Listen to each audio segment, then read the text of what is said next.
तो बड़ी खबर अमेरिका के पेंसिल्वेनिया से आई, जहां पर पूर्व अमेरिकी राष्ट्रपति डोनाल्ड ट्रंप पर जानलेवा हमला हुआ, उन पर गोली चलाई गई।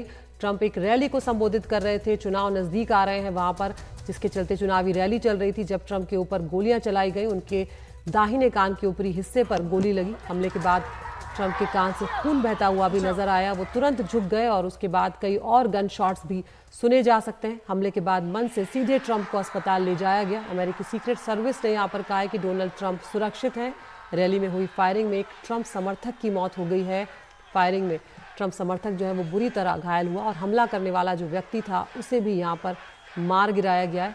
रैली में तैनात जो स्नाइपर थे उन्होंने हमलावर को मार गिराया। हमले के बाद डोनाल्ड ट्रंप की सुरक्षा बढ़ा दी गई है। उधर अमेरिकी राष्ट्रपति जो बाइडेन ने उनकी हमले पर चिंता जाहिर की और राहत जाहिर की इस बात पर कि वो सुरक्षित है, लेकिन ये एक बहुत बड़ा मुद्दा आने वाले चुनाव में बन सकता है अमेरिका में, और अमेरिका की राजनीति में एक बड़ा बदलाव यहाँ पर इस हमले के बाद आ सकता है।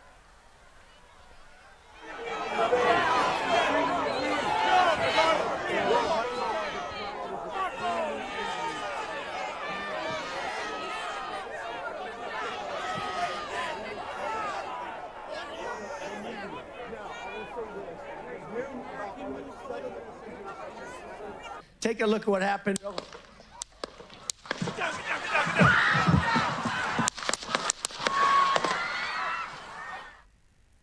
तो ये वो तस्वीरें आपने देखी जिसमें सीधी तरह से उन पर हमला करते हुए नजर आया। डोनाल्ड ट्रंप की ओर से एक बयान जारी कर उन्होंने कहा है कि मैं बटलर पेंसिल्वेनिया में हुई गोलीबारी पर त्वरित प्रक्रिया के लिए यूनाइटेड स्टेट्स सीक्रेट सर्विस और कानून व्यवस्था को धन्यवाद देता हूं। सबसे पहले मैं रैली में मारे गए शख्स के परिवार और बुरी तरह घायल एक दूसरे व्यक्ति के परिवार के प्रति अपनी संवेदना व्यक्त करता हूं। ये हैरान करने वाली बात है कि हमारे देश में ऐसा हो रहा है।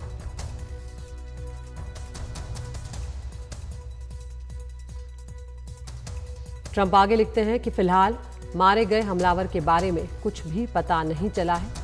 मुझे एक गोली मारी गई जो मेरे दाहिने कान के ऊपरी हिस्से को भेदती हुई निकल गई। मुझे तुरंत पता चल गया कि कुछ गड़बड़ है। मैंने एक घरघराहट की आवाज भी सुनी, गोली चली और तुरंत महसूस हुआ कि गोली कान को चीरते हुए निकल गई है।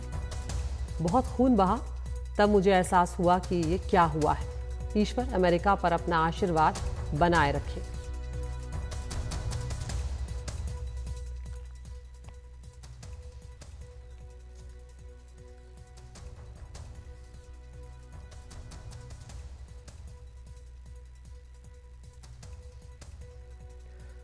और वहीं इस घटना के बाद अमेरिकी राष्ट्रपति जो बाइडेन ने इस हमले की निंदा की है और उनके सुरक्षित होने पर संतोष भी जाहिर किया है। सुनवाते हैं उनका बयान।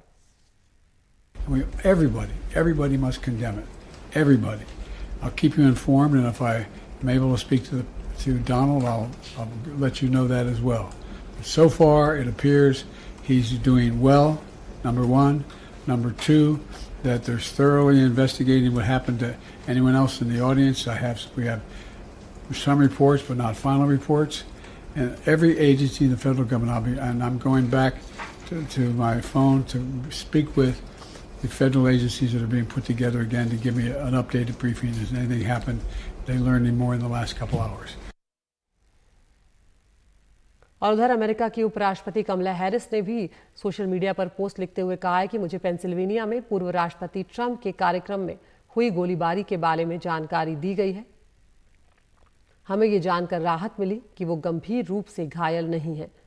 हम उनके परिवार और उन सभी लोगों के लिए प्रार्थना कर रहे हैं जो इस गोलीबारी से घायल और प्रभावित हुए हैं। हम जल्द कार्रवाई के लिए सीक्रेट सर्विस और स्थानीय अधिकारियों के आभारी हैं।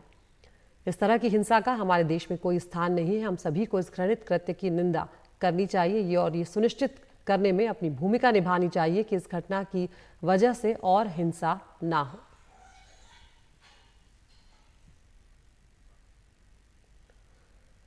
और उधर पूर्व राष्ट्रपति बराक ओबामा ने भी एक्स पर लिखा है कि इस हमले की निंदा की है। ओबामा ने उन्होंने लिखा है कि हमारे लोकतंत्र में राजनीतिक हिंसा के लिए बिल्कुल कोई जगह नहीं है। हालांकि हम अभी तक नहीं जानते कि वास्तव में क्या हुआ। हम सभी को राहत होनी चाहिए कि पूर्व राष्ट्रपति ट्रंप को गंभीर चोट नहीं आई।